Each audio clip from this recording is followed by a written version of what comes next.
Sebelum kita mengikuti bacaan pelajaran sekolah sahabat untuk hari ini, mari kita berdoa terlebih dahulu. Bapa kami dalam kerajaan surga, terima kasih untuk kesempatan yang Engkau berikan untuk kami dapat mendengarkan sebagian dari firman-Mu. Isilah kami dengan roh-Mu yang suci agar kami dapat mengerti apa yang Engkau inginkan kami pelajari hari ini. Dalam nama Yesus kami sudah berdoa. Amin. Pelajaran sekolah sahabat Selasa 2 Desember 2025.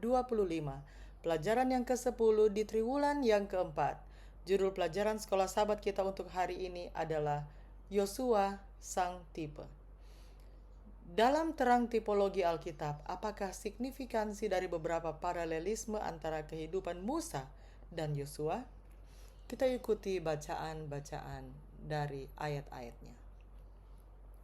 Keluaran 3 ayat 1 dan 2. Adapun Musa, ia biasa menggembalakan kambing domba Yitro mertuanya, imam di Midian.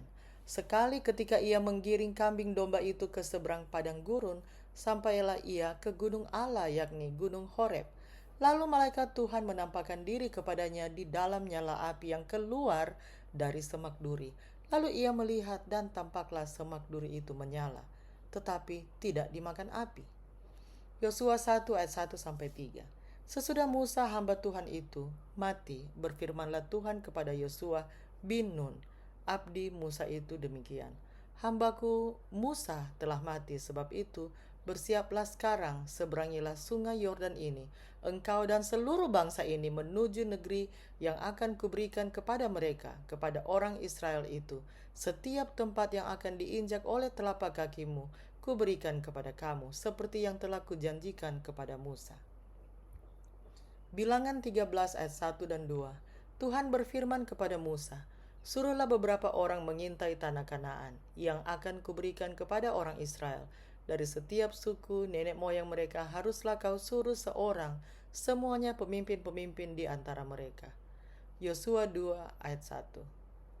Yosua bin Nun dengan diam-diam melepas dari Sitim 2 orang pengintai. Katanya, pergilah, amat-amatilah negeri itu dan kota Yeriko.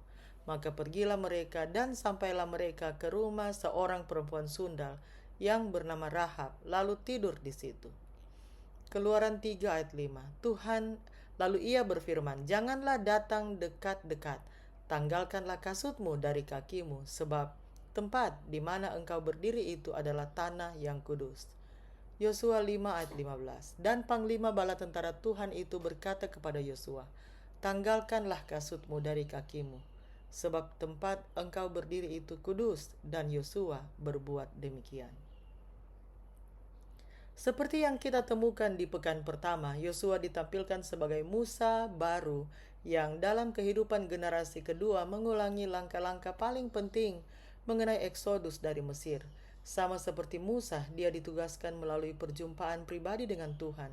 Di bawah kepemimpinan keduanya, ketenaran Israel di antara bangsa-bangsa menimbulkan rasa takut. Musa memimpin Israel menyeberangi Laut Teberau, sementara Yosua memimpin Israel menyeberangi sungai Yordan secara ajaib. Kedua pemimpin tersebut diingatkan akan pentingnya sunat dan Paskah, mana mulai turun pada zaman Musa dan berakhir pada zaman Yosua. Keduanya diperintahkan untuk melepaskan sandal mereka. Tangan kedua mereka yang terulur menandakan kemenangan bagi Israel. Musa memberikan instruksi pembagian tanah dan pendirian kota-kota perlindungan. Yosua melaksanakan instruksi tersebut. Keduanya memberikan pidato perpisahan kepada bangsa itu dan memperbarui perjanjian umat di akhir pelayanan mereka. Pelajarilah ayat-ayat berikut ini. Siapa yang menggenapi nubuat Musa tentang seorang nabi seperti dirinya? Bagaimanakah Yosua masuk ke dalam gambaran ini? Kita pelajari ayat-ayat berikut ini. Ulangan 18 ayat 15-19. Seorang nabi dari tengah-tengahmu, dari antara saudara-saudaramu, sama seperti aku, akan dibangkitkan bagimu oleh Tuhan Allahmu. Dialah yang harus kamu dengarkan, tepat seperti yang kamu minta dahulu kepada Tuhan Allahmu di gunung Horeb pada hari perkumpulan dengan berkata, tidak mau aku mendengar lagi suara Tuhan Allahku, dan api yang besar ini tidak mau aku melihatnya lagi, supaya jangan aku mati. Lalu berkatalah Tuhan kepadaku, apa yang dikatakan mereka itu baik. Seorang nabi akan kubangkitkan bagi mereka dari antara saudara mereka, seperti engkau ini. Aku akan menaruh firmanku dalam mulutnya, dan ia akan mengatakan kepada mereka segala yang kuperintahkan kepadanya.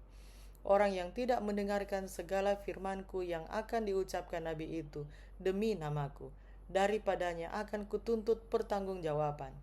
Ulangan 34 ayat 10-12. Seperti Musa yang dikenal Tuhan dengan berhadapan muka, tidak ada lagi nabi yang bangkit di antara orang Israel dalam hal segala tanda dan mujizat yang dilakukannya atas perintah Tuhan di tanah Mesir terhadap Firaun dan terhadap semua pegawainya dan seluruh negerinya, dan dalam hal segala perbuatan kekuasaan dan segala kedahsyatan yang besar yang dilakukan Musa di depan seluruh orang Israel. Yohanes 1 ayat 21. Lalu mereka bertanya kepadanya, kalau begitu siapakah engkau? Elia? Dan ia menjawab, bukan. Engkaukah nabi yang akan datang? Dan ia menjawab, bukan. Kisah Para Rasul 7 ayat 37. Musa ini pula lah yang berkata kepada orang Israel, seorang nabi seperti aku ini akan dibangkitkan Allah bagimu dari antara saudara-saudaramu. Kehidupan Yosua adalah penggenapan sebagian dari nubuat yang dibuat oleh Musa. Namun, nubuat Musa belum menggenapi dalam arti yang sepenuhnya. Dalam arti yang sepenuhnya, nubuat tersebut hanya dapat dicapai oleh Mesias. Dia mengenal Bapa secara intim. Dia benar dan menyatakan Allah dengan jujur. Allah sungguh-sungguh menaruh firman-Nya di dalam mulutnya. Jadi, kehidupan Musa dan Yosua menjadi gambaran Yesus, Sang Mesias yang akan datang. Seberapa pentingkah Yesus dalam perjalanan Anda dengan Tuhan? Mengapa Yesus dan apakah yang telah Dia lakukan untuk Anda harus menjadi dasar dari seluruh pengalaman Kristen Anda?